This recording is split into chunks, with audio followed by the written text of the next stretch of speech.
好，接下来我们要来特别关心到的是美委战争，委内瑞拉这个战争是一触即发了，尤其现在美军签下了保密协议，据传要即刻入侵了吗？另外一方面，我们会来关心到的是中俄是否联手伪国来力挺呢？来针对美国，我们等一下都会一起的来做关心。好，现在来看到的是最新消息，加勒比海火药味失控蔓延，美国呢无视于国际的争议，持续的发动了是3波的空袭，一共是击沉了4艘船，酿成14人死亡的一场悲剧。其实我们一直从9月份就做了许多的报道，从9月份到现在先做一个统计，美方已经击沉了14艘的船，至少造成57个人丧命。而这一件事情最吊诡的是，华府口中一直说这个是反毒行动，但是都没有证据显示这些船上面是真的有毒品。外界质疑美国就是在做假旗作战，为接下来川普要入侵南美洲做好准备。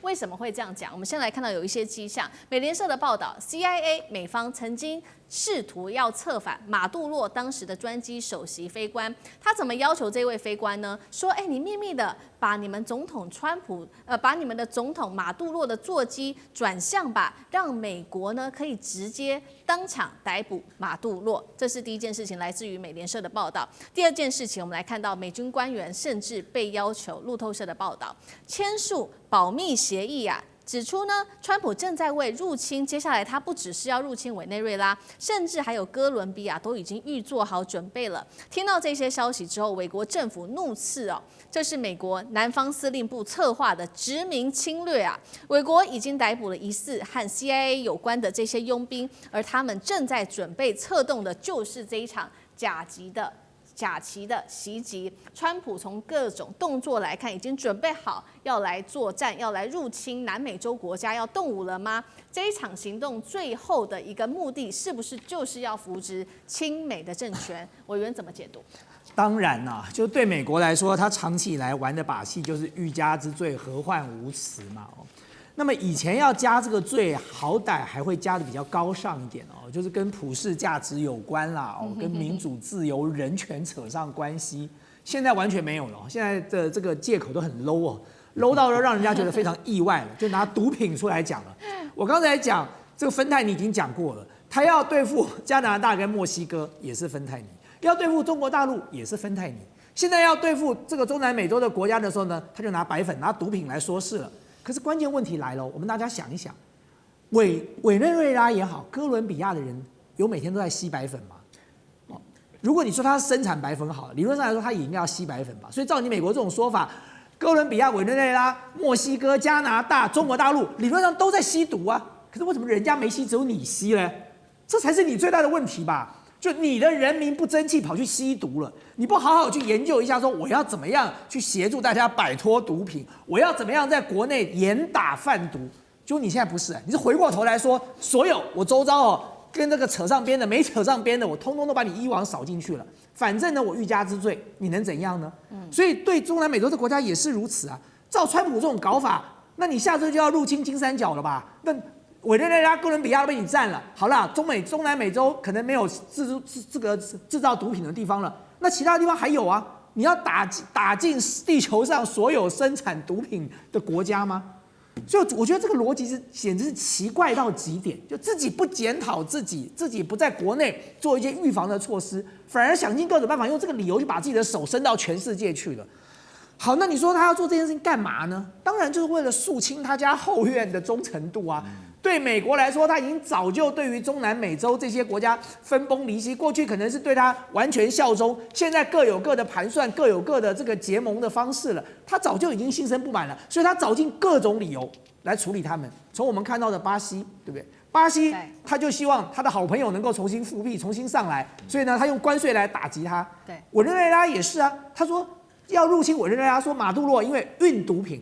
你有听过运毒品这个国家被打的吗？好歹去打那个生产毒品的国家，但他运毒品到底犯了什么错呢？很多国家都运毒品的。那照你这种理由的话，你川普可以把全世界都打完了，但是他照样用这个理由啊，随便就把人家船击沉了。那船上到底有没有毒品？不知道。他说有就有，你能奈他如何？对，这些人都活该死了。所以对川普来讲，我觉得他现在做的一个措施很简单啊，他所谓的让美国再度伟大的同时，他也要把他自己家后院肃清干净。凡是不听他的话的，立场跟他不同的，可能跟他敌对的，通通扫光。各种理由都可以安上。在最后的理由就是用毒品了，反正现在毒品是最好用。川普把毒品当作普拿疼来用了啦，就他想打哪个国家，他想制裁哪个国家，他就拿毒品这2个字出来就可以了。所以对川普来讲，他现在最大的困难是什么？他原本接触的这个孤立主义的路线了，说美国以后不要再管世界上的事了，我管好我自己。这是他的支持者对他支持拥戴的原因哦。他现在如果把手伸到了哥伦比亚，伸到了委内瑞拉来，他马上要面对的问题是，我要怎么跟我这些国内的支持者解释？这就是刚才为什么思明讲到所谓的假旗袭击啊？为什么要用假旗袭击？为什么要用这种 cover up， 就是这种秘密行动哦？为什么要来做这样的处理？其实他就是因为他不能够正大光明的去出手，因为正大光明一旦出手，他就要马上对国内解释说，他原本走的这个孤立主义的路线，我至少门前雪的这件事情，是不是要重新反转了？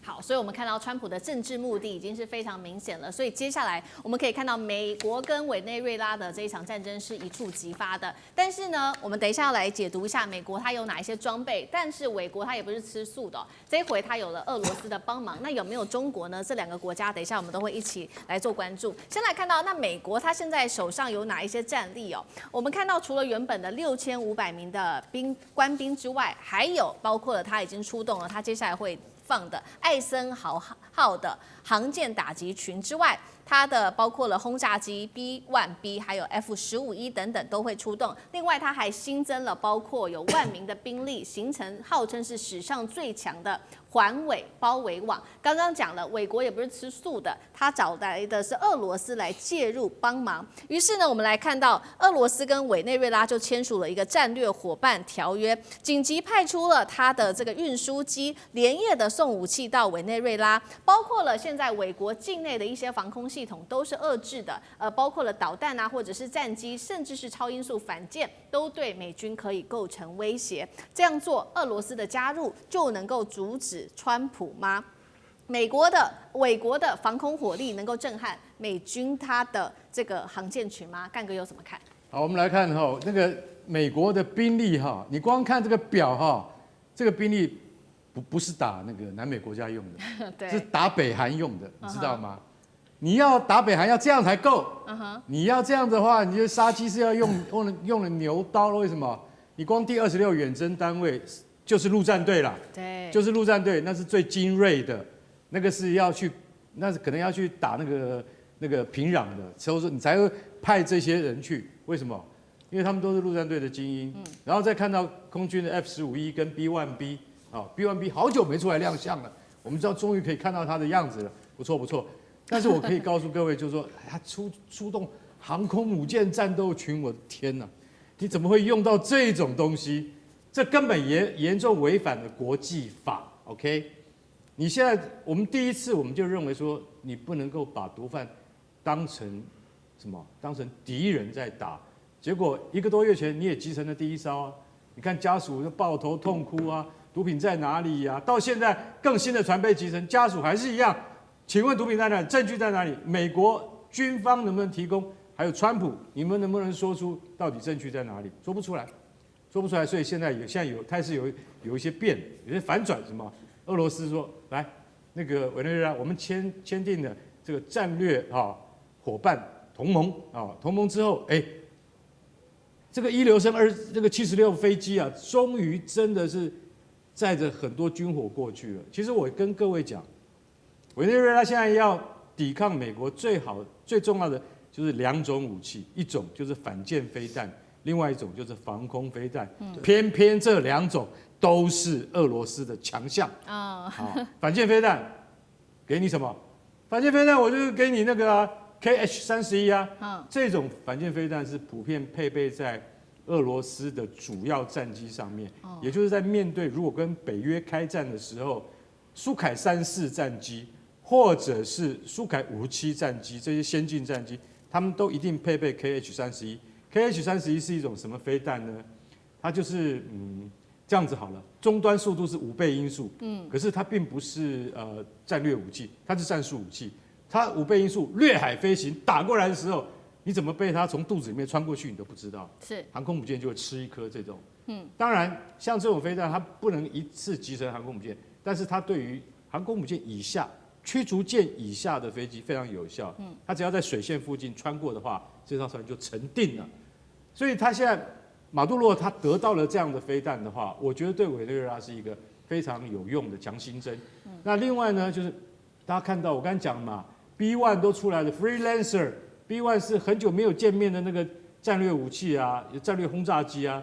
那你要对付它的话，当然马杜罗要收到俄罗斯给他什么 S300，S300是俄罗斯现在次一级最先进的，因为最先进的叫 S400啊 ，S500还没出来。所以现役最先进是 S400，那他送给他 S300的话，那我可以告诉各位，美国的指挥官会怕，会怕，因为 S300相当于爱国者2型，也就是说美国自己的爱国者2型，你自己怕不怕？怕，为什么？因为精准度非常好。所以我认为，如果说俄罗斯真的用这个一流升76那个运输机送了这些东西去的话，那美国的前沿指挥官他们要好好思考一下，你的战略要重新部署了。委内瑞拉没有你想象中那么好打。哦，好，我们看到美国包括了这个整个南美洲国家有了俄罗斯的支持，那另外一个国家，刚我们要讨论的还包括了中国大陆，中国大陆又会被支持这些南美洲国家，尤其我们现在要来看到的是委内瑞拉，等一下会请苑老师来带我们看，因为呢，我们现在看到其他国家恐怕也要准备了，这是来自于共和党议员说的，他说下一个目标啊，不会只是委内瑞拉而已，还会扩及到哥伦比亚跟古巴，更扬言这句话就夸张了。他说，整个西半球都是属于美国的，被视为是21世纪版本的门罗主义复辟哦。那么包括了多个南美洲国家都已经站出来说了，这个是侵略行为啊。现在就是要看中国角色了，因为中国长期跟南美洲国家有很多的合作，不管是在“一带一路”上面，或者是人民币的贸易圈等等。那中国的角色，苑老师又怎么看？中国绝对不会放手让南美被美国并吞，因为这个违背了中国的福音的联合国的公约。中国作为联合国的5常国家，大家不要忘了，英国跟法国可能不敢讲话，俄罗斯这边刚刚干哥已经做了清楚的介绍。那中国本身确实是会帮助委内瑞拉做这个事情。我要讲的从3个部分来讲，为什么是委内瑞拉？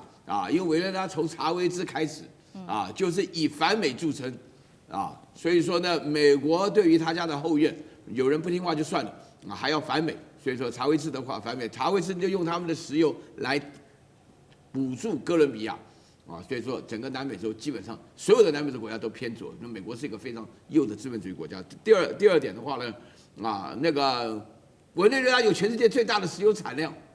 不是产量，藏量、储存的量那他们本身来讲，他爱钱嘛，他喜欢看的这一点那就这个情况就很简单。